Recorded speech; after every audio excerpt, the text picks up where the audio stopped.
Ok, fíjense, nos habíamos quedado aquí, ¿ok? Entonces, bueno, voy a recapitular un poquito, ¿ok?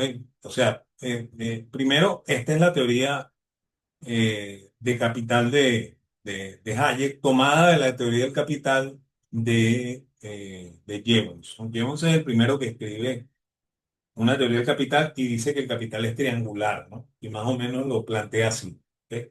Esa es también la razón del por qué Hayek usa los triángulos cuando él está dando clases ya en London School of Economics, porque esto viene de la teoría de Jevons, ¿no? Entonces él se imagina, ¿ok? Acuérdense que él es un hombre que está llegando de Austria, ¿ok? Y entonces él se imagina, que los británicos, manejan la teoría de Jevons, y Jevons es un desconocido en Inglaterra, ¿no? Porque de hecho Marshall acabó con la figura de Jevons, por lo cual los británicos no entienden esto del triángulo. Y es más, de hecho, cuando él lleva la explicación a Cambridge, los economistas de Cambridge, que estaban allí, con la excepción de Keynes, que no quiso estar en la reunión, ¿eh? Le explicaron a Keynes que Hayek llenó la pizarra de un montón de triángulos y nadie entendía un carrizo, porque Hayek hablaba un inglés con dialecto alemán, y nadie entendía ninguna palabra de lo que decía aquel señor alto, flaco y, y ¿cómo se llama? Y, y bueno, y alemán, ¿no? Entonces, bueno, y la teoría ¿cómo se llama? De Jevons se parece mucho a la teoría de, de- ¿cómo se llama? De Menger, en el sentido de que él plantea esta barra como la barra del consumo, y aquí estarían los factores de la producción o las etapas de la producción. ¿Ok? Por eso es que Hayek la utiliza para explicar la teoría del capital. ¿Ok? Y de hecho, la tasa de interés, ¿ok? Sería la tangente de este triángulo. ¿Ok? O sea que mientras mayor sea la inversión y menor sea el consumo, menor será la tasa de interés. ¿Ok? Que es lo que en el fondo me dice a mí Hayek cuando me está diciendo que se crece constantemente si la gente decide consumir menos, ¿ok? Y utiliza ese consumo en ahorro, y ese ahorro se termina usando en inversión. ¿Ok? Sin embargo, él es testigo de que lo que está ocurriendo en este momento no es eso, porque como hay una gran cantidad de bancos centrales, entonces cuando la economía entra en recesión, el Banco Central trata de bajar las tasas de interés para tratar de estimular el consumo, ¿ok? Y estimular al mismo tiempo la inversión, ¿ok? Y esa tensión que se genera entre las dos tasas de interés y las dos hipotenusas, ¿ok? este, son las que ocasionan, ¿ok? El ciclo económico, ¿ok? Según Hayek, ¿no? Y también según Mises, ¿ok? Ahora, ¿cómo se explica esto, no? Si el Banco Central entra, ¿ok? a hacer política monetaria expansiva, entonces los inversionistas van a asumir como que la tasa que está generando el Banco Central con su política artificial de dinero barato, es la tasa real del mercado. ¿Ok? Y bueno, y eso hace que yo, como empresario, calcule el valor presente de los flujos de caja de mis proyectos, y yo decida llevar adelante algunos proyectos que son adecuados para el momento, y unos proyectos que también son inadecuados o equivocados, ¿ok? Porque efectivamente, aunque la tasa de interés me esté diciendo que son rentables, para esos proyectos no hay mercado. ¿Ok? Entonces, bueno, eso hace que se genere una intensa demanda de factores de producción, ¿ok? Por lo cual eso va a generar inflación, ¿ok? En los sectores en los mercados de factores. Esa inflación de los mercados de factores se va a transferir a los precios del consumo, ¿ok? Y al final, ¿ok? Este, eso hace que las inversiones que eran equivocadas, ¿ok? Colapsen, ¿ok? Y se genere una, ¿cómo se llama? un anticipo de la recesión, ¿ok? Y la recesión termina de consolidarse cuando el Banco Central, al detectar que la inflación es un problema general de la economía, entonces el Banco Central va a subir las tasas, ¿ok? Y nos va a empujar hacia el proceso recesivo, ¿ok? De una manera muy violenta, ¿no? O sea, y esa es la razón por la cual, según él, el ciclo se está dando cada vez con más frecuencia porque cada vez hay más bancos centrales haciendo esta política, que es una política, según él y según los austríacos, totalmente equivocada. ¿Ok? Eso lo podemos complementar con otra teoría, que es la teoría de una teoría que se llama cabalgando sobre la curva de rendimiento. ¿Ok?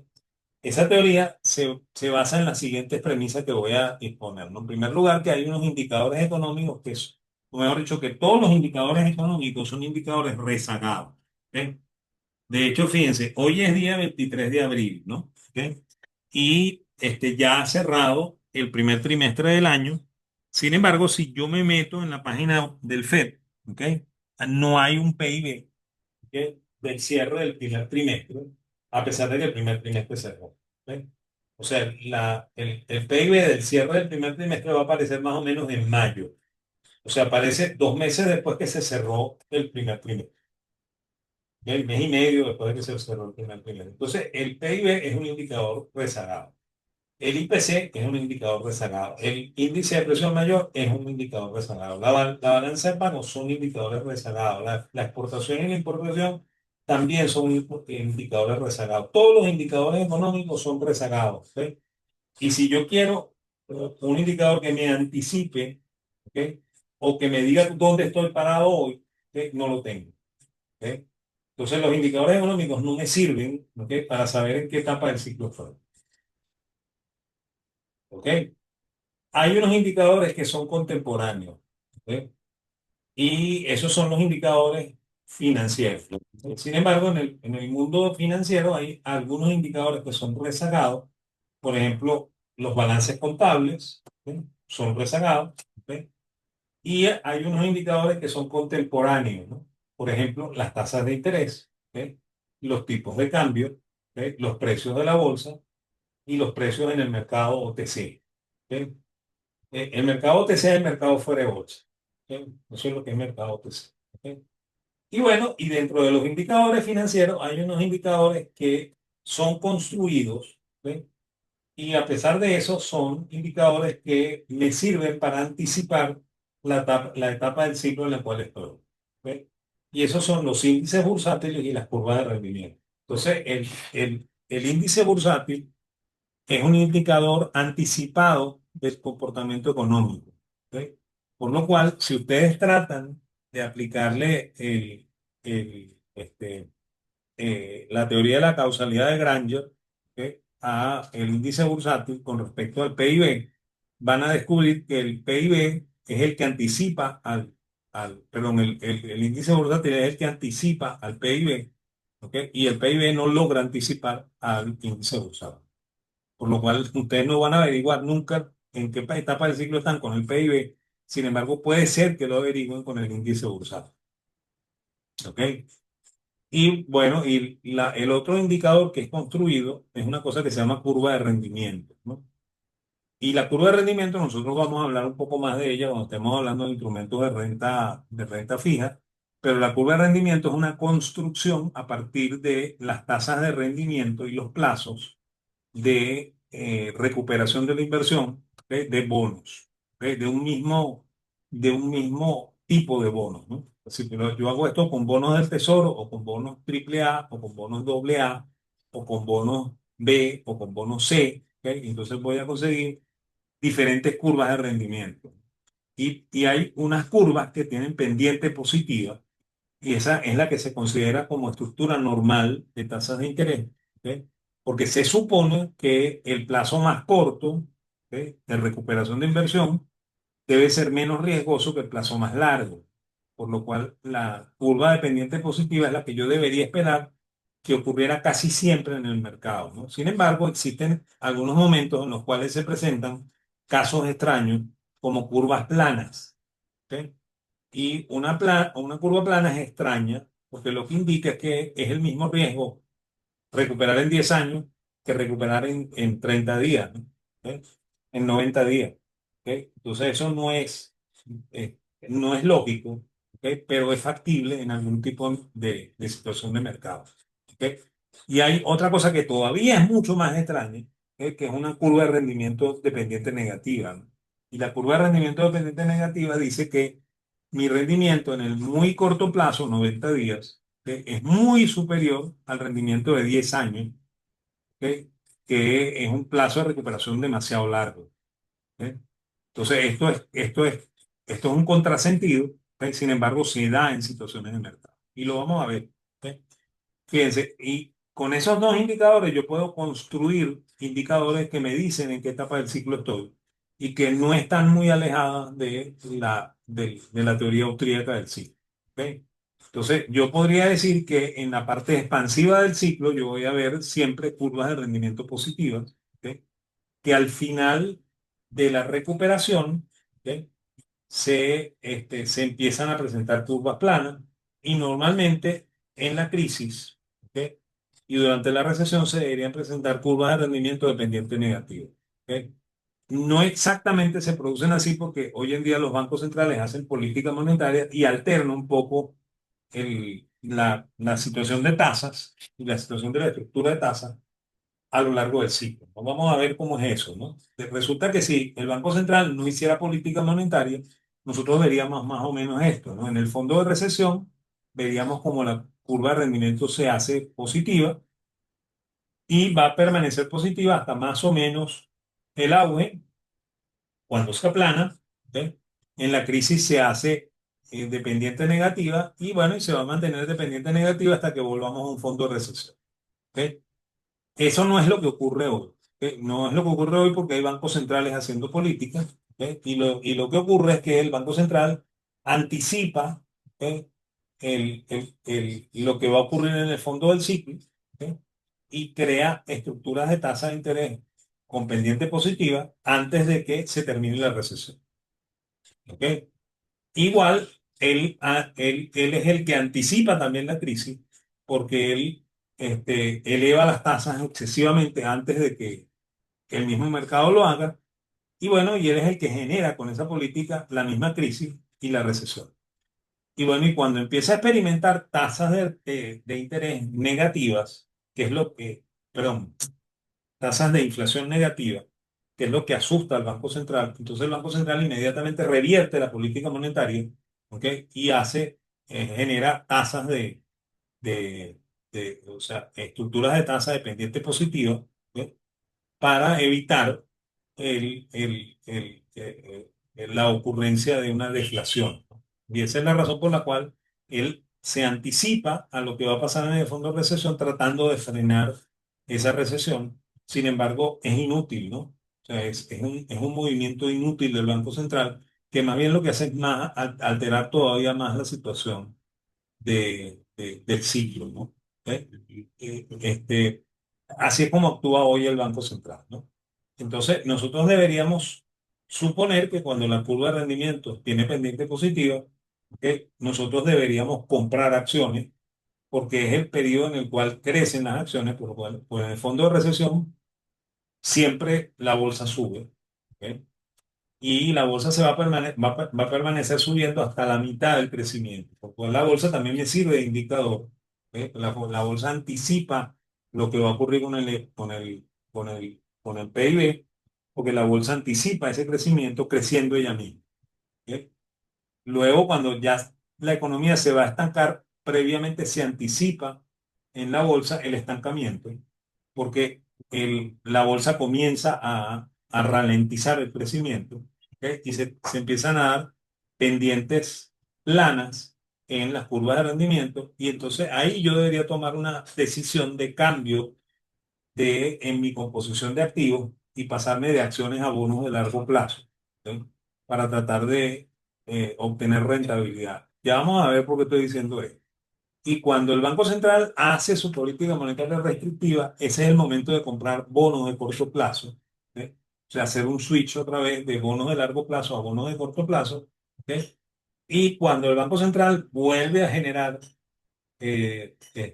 una estructura de tasas dependiente positiva, yo me tengo que ir anticipando, ¿ok? Vendiendo mis bonos de corto plazo y ir comprando posiciones en acción. ¿Ok? Así es como se debería ganarle al mercado, ganándole al Banco Central, ¿no? ¿Ok? Ahora, ¿por qué decimos que cuando la curva es plana, yo debo comprar un bono? ¿Ok? Fíjense, ¿se acuerdan que cuando hablamos de la operación de mercado abierto, yo dije que cuando el bono sube su tasa de rendimiento es porque el precio se cae? ¿Ok? Y cuando el bono baja la tasa de rendimiento es porque el precio sube, ¿no? Entonces, bueno, si la curva está plana, ¿ok? Y la curva que debería seguir es una curva dependiente negativa, yo no sé si esa curva va a ser la curva A, la curva B o la curva C. ¿Ok? Entonces, mi manera de anticiparme a esto es que yo voy a comprar un bono de largo plazo, ¿ok? Y bueno, voy a correr el riesgo de lo que pase. ¿Por qué? Porque si yo me comprase un bono de corto plazo, yo perdería mucho dinero, dado que la tasa de rendimiento va a subir y el precio de mi bono de corto plazo va a caer y yo voy a perder dinero. ¿Ok? Que es un poco lo que le pasó a la gente del Silicon Valley Bank. ¿Ok? Si tengo acciones, peor todavía, porque las acciones van directo al crash. ¿Ok? Por la política monetaria del central. Entonces, bueno, yo debería comprarme un bono de largo plazo y esperar, ¿no? La mejor situación para mí es la B, ¿ok? Porque en esa situación no se altera bueno, no es la mejor, la intermedia es la B, ¿ok? Porque en ese caso no cambia la tasa de interés de largo plazo, por lo cual el precio de mi bono no va a cambiar, ¿ok? Y yo voy a seguir ganándome la misma tasa de rendimiento con la que compré el bono. Por lo menos me aseguro una tasa de rendimiento. ¿Ok?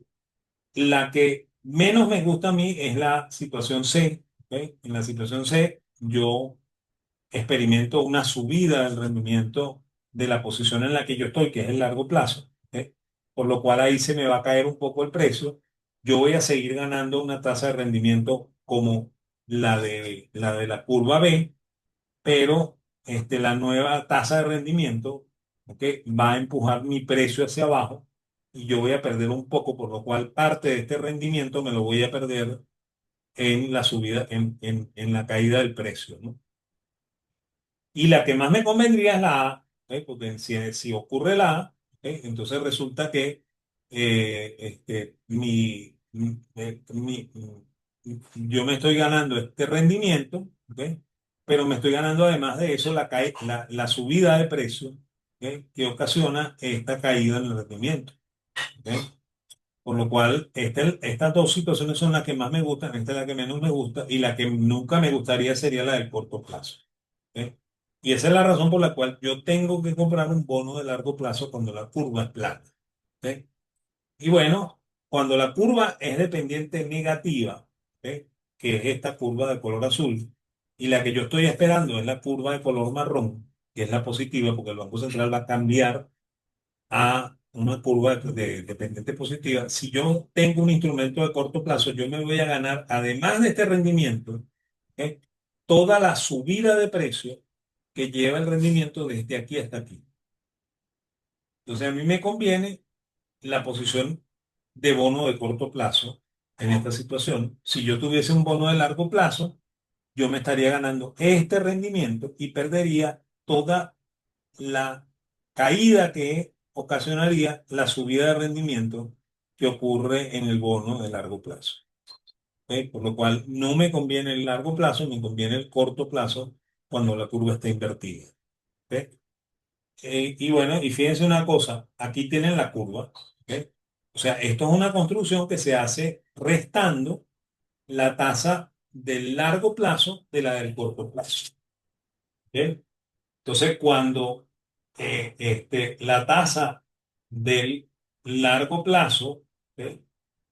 es mayor que la tasa del corto plazo, ¿ok? Entonces yo tengo esta estructura, ¿ok? de, de curva de rendimiento negativa, perdón, positiva, ¿ok? Que es la que ocurre en el crecimiento, ¿no? Fíjense que cuando se hace cero, es porque la curva es plana. Bueno, estamos pasando por este cero, ¿eh? La curva es plana, aquí la curva es negativa, y la curva negativa es lo que anticipa la recesión que va a ocurrir dentro de poco. ¿Ok? La curva de pendiente negativa es la que me está anticipando la recesión siguiente. La curva de pendiente negativa es la que me está anticipando la recesión siguiente. Y la curva de pendiente negativa es la que me está asegurando o me está prediciendo la recesión siguiente. ¿Ok? Y esta curva de rendimiento positivo debería estar informándome que debe presentarse pronto una recesión, ¿ok? Que no se ha presentado todavía. ¿Ok? Por lo cual, esta es la razón por la cual yo me la paso diciendo siempre que estamos al borde de una recesión. ¿Ok? ¿Por qué? Porque este indicador no falla casi nunca. Fíjense que no falla. ¿Ok? Lo anticipa. ¿Ok? Aquí está anticipando, aquí está anticipando, aquí está anticipando. Y mientras es positiva, ¿ok? La economía está creciendo. ¿Ok? Y cuando rebasa el cero, también me está dando una señal de alerta, ¿ok? Porque efectivamente nos estamos acercando a la recesión. ¿Ok? Ahora, fíjense qué pasa además, ¿no? Yo dije que había un indicador más, que es el índice de la bolsa, ¿no?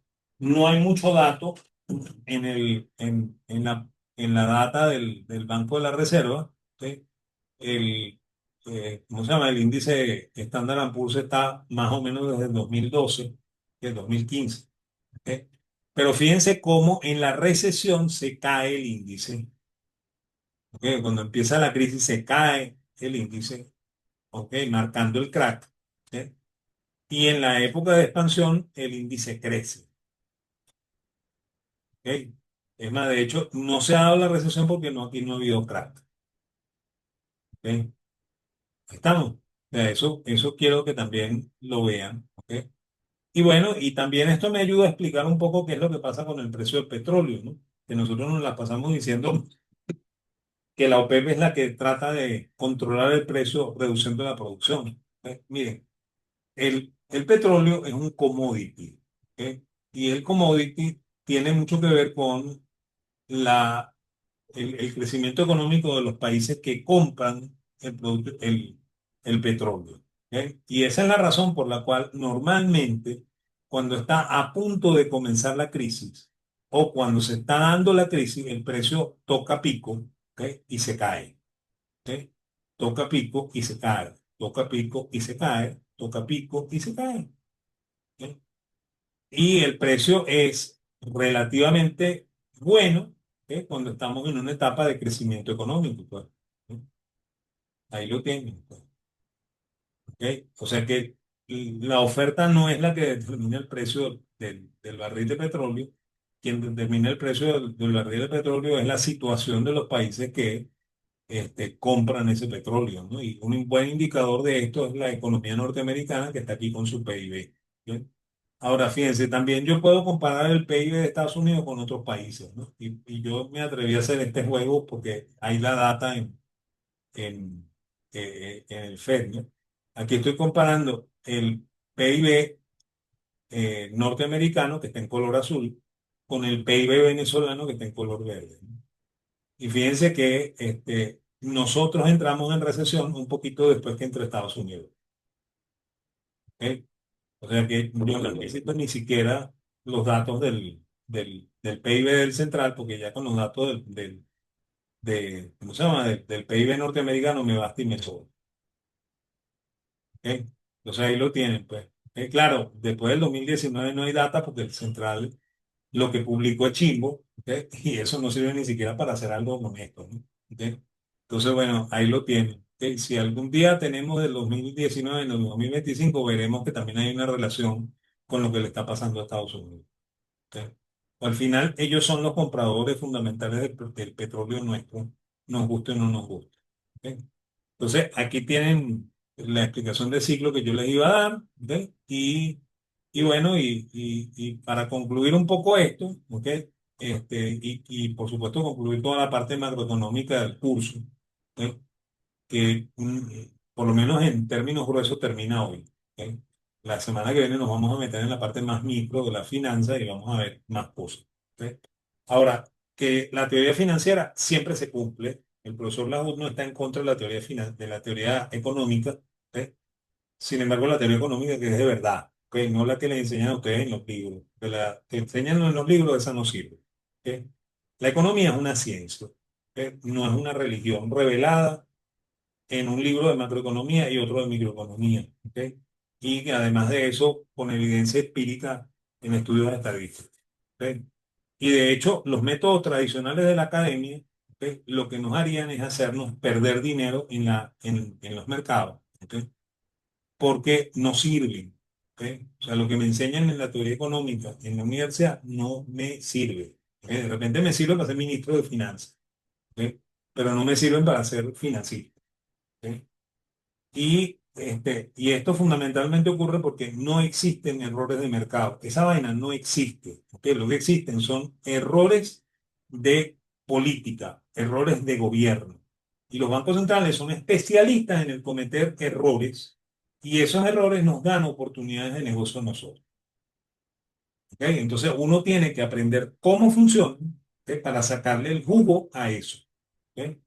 Y esa es la razón también por la que yo le recomiendo siempre a los alumnos, olvídese del gobierno, olvídese de trabajar para el gobierno, trabaje usted por su cuenta, haga usted su propio dinero, ¿ok? Aprenda cómo el dinero, el gobierno se equivoca y sáquele el jugo a eso. ¿Ok? Eso es lo que hay que hacer en la vida, pues, ¿ok? No ser un ministro de finanzas o un presidente del Banco Central que lo que único que van a hacer es cometer errores, ¿ok? Y hasta amargarle la vida a un montón de gente, creando desempleo, creando inflación, creando un montón de cosas. ¿Ok? Entonces, esa es la conclusión de toda esta parte macroeconómica, ¿no? Ya la semana que viene empezamos a hablar un poco de la empresa, empezamos a hablar de temas de riesgo que son más micro, aunque hay algo ahí de macro. Cuando hablemos de riesgo de país tenemos que hablar algo de macro. ¿Ok? Y bueno, y después nos meteremos en cada uno de los mercados para, para, para tratar de explicar cómo es que funciona esto, ¿no? ¿Ok? Y bueno, gracias por la paciencia. Me disculpan, yo pensé que iba a tardar solamente media hora y ya llevo más de una hora en esto. ¿Ok? Entonces, y espero que no les interrumpa nada. ¿Ok? Entonces, bueno, nos vemos la semana que viene. Si tienen alguna duda, estoy a la orden. ¿Ok? Profesor, una pregunta. ¿Ok? No, gracias a Este, ustedes por estar aquí, ¿ok? ¿Ok? Igual la grabación se las pongo en un momento, les pongo también la presentación en un momento, ¿ok? Una de las cosas por las que les pedí para empezar esto media hora es porque quise actualizar los gráficos para tener los gráficos de hoy, ¿ok? Del FED, y por eso es que quise empezar esto a las 6:30. ¿Ok? Yo he empezado un poquito antes si no tuviera que estarlos actualizando. ¿Ok? Y entonces, bueno, me disculpan lo que me haya tardado y gracias por estar aquí y espero que nos veamos la semana que viene y aprovechemos bien la clase del miércoles. ¿Ok? Bueno, cuídense. Gracias, profe. Feliz noche. ¿Ok? Profesor, ¿también nos puede compartir el libro o los temas del libro suyo?